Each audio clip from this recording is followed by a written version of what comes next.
Halo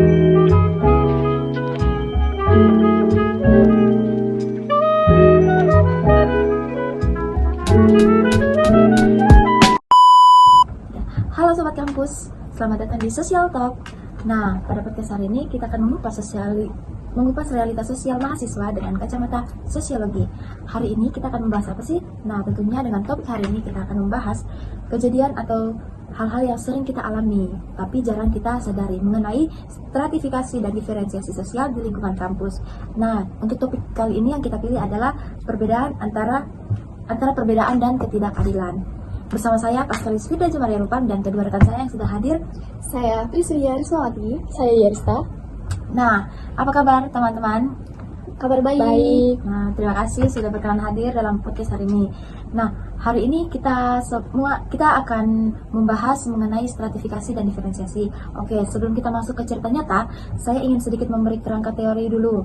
Dalam sosiologi, kita mengenal diferensiasi sosial dan stratifikasi sosial, di mana yang seperti kita ketahui, diferensiasi sosial adalah perbedaan horizontal dalam masyarakat. Misalnya, berbeda asal daerah, beda jurusan, beda minat, beda organisasi. Semua sama kedudukannya, hanya berbeda ciri. Sedangkan, stratifikasi sosial adalah perbedaan vertikal atau hierarki. Ada yang di atas, ada yang di bawah. Misalnya, mahasiswa dari keluarga berada sering punya akses lebih baik daripada mahasiswa dari keluarga sederhana.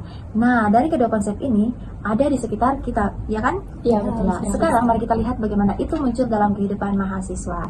Priscil, bisa ceritakan contoh diferensiasi sosial yang kamu lihat sehari-hari di kampus? Baik, kalau di kampusku itu diferensiasi itu sangat terlihat dari keberagaman mahasiswa ya. Ada yang datang dari kota besar, ada juga yang dari desa. Ada mahasiswa juga itu dari jalur reguler, ada juga yang jalur beasiswa. Belum lagi jurusan anak teknik, beda dunianya dengan anak seni atau hukum. Itu contoh perbedaan horizontal, bukan lebih tinggi atau rendah, hanya berbeda saja. Oh, seperti itu, betul ya. Nah, kalau stratifikasi gimana, Irista? Kalau saya sendiri untuk stratifikasi itu saya pernah merasakannya, misalnya saat ada tugas kuliah yang butuh laptop dengan stratifikasi tinggi seperti itu. Jadi teman-teman yang punya laptop mahal bisa cepat menyelesaikannya. Seperti saya punya teman yang di kelas namanya Rian, dia mempunyai laptop yang canggih dan mahal, dan tentunya laptop dia yang sangat kuat menampung tugas itu seperti itu. Jadi kita terkadang menggunakan laptop teman saya ini. Jadi kalau misalnya ada butuh bantuan, kita bisa meminta bantuan dari dia, dan dari kampus juga kan menyediakan fasilitas lab komputer seperti itu. Jadi bagi yang tidak punya laptop atau lain-lainnya itu bisa ke perpustakaan, ke lab komputernya seperti itu. Ya, kalau dari saya juga sering melihat bahwa stratifikasi itu muncul di organisasi. Mahasiswa yang aktif di BEM itu lebih sering dihargai oleh dosen, lebih dikenal, dan bahkan lebih mudah dapat direkomendasi. Sedangkan mahasiswa yang pasif kadang itu dipandang biasa saja. Meski secara akademik mereka itu kan lebih pintar gitu kan. Jadi itu ada stratifikasi berdasarkan status sosial, bukan hanya ekonomi. Wah, menarik sekali ya. Jadi diferensiasi itu hal wajar ya. Nah, keberagaman yang memperkaya kampus. Tapi stratifikasi bisa melahirkan masalah karena adanya ketidakadilan akses. Kalau dilihat dari teori sosiologi sendiri, itu kita bisa lihat dari perspektif teori konflik oleh Marx, di mana mahasiswa dari keluarga kaya punya modal lebih banyak sehingga lebih dominan. Sedangkan dari perspektif fungsionalisme, stratifikasi dianggap wajar sebagai mekanisme seleksi, tapi dalam praktiknya justru membuat yang lemah semakin sulit maju.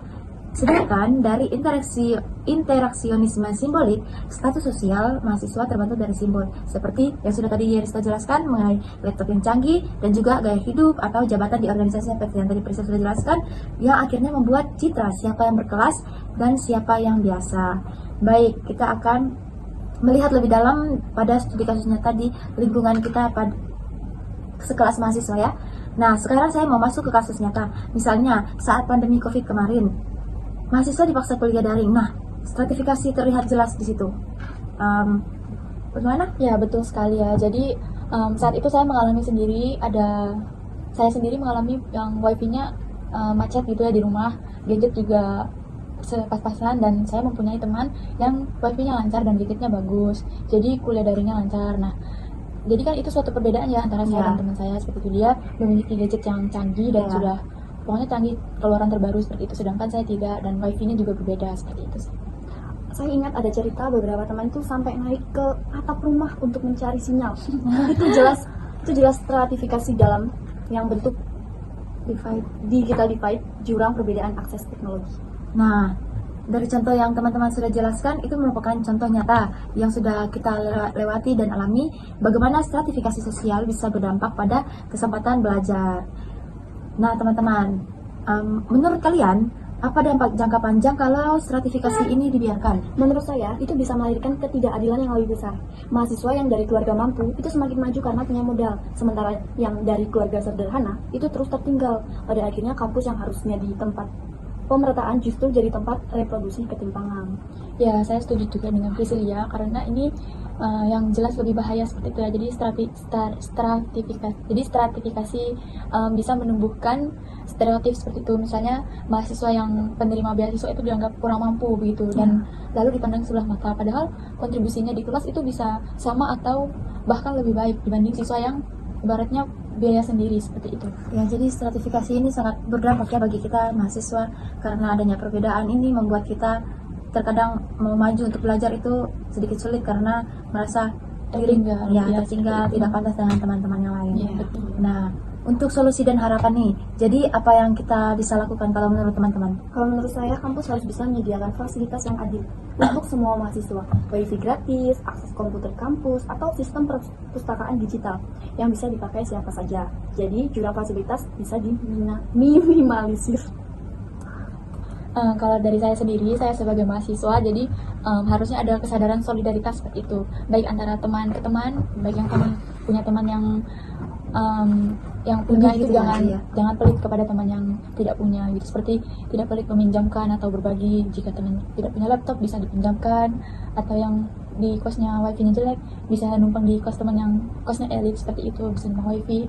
Jadi intinya berjalan bersama-sama seperti itu. Ya, bagus sekali, luar biasa. Jadi kita bisa belajar bahwa diferensiasi sosial itu sesuatu yang wajar, bahkan bisa memperkaya pengalaman kampus. Tapi stratifikasi sosial harus diwaspadai karena bisa melahirkan ketidakadilan. Betul sekali. Baik sobat kampus, kita sudah sampai di penghujung diskusi hari ini.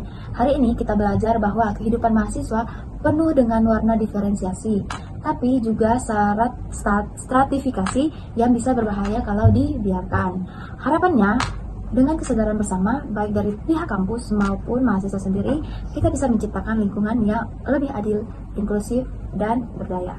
Terima kasih Priscil dan Nirista sudah berkesempatan hadir di sini dan teman-teman sobat kampus yang sudah berkenan untuk mendengarkan podcast ini. Jangan lupa terus kritis melihat fenomena sosial di sekitar kita. Sampai jumpa di pertemuan selanjutnya. Dadah. Bye, terima kasih Pastor. Terima kasih, Pascal.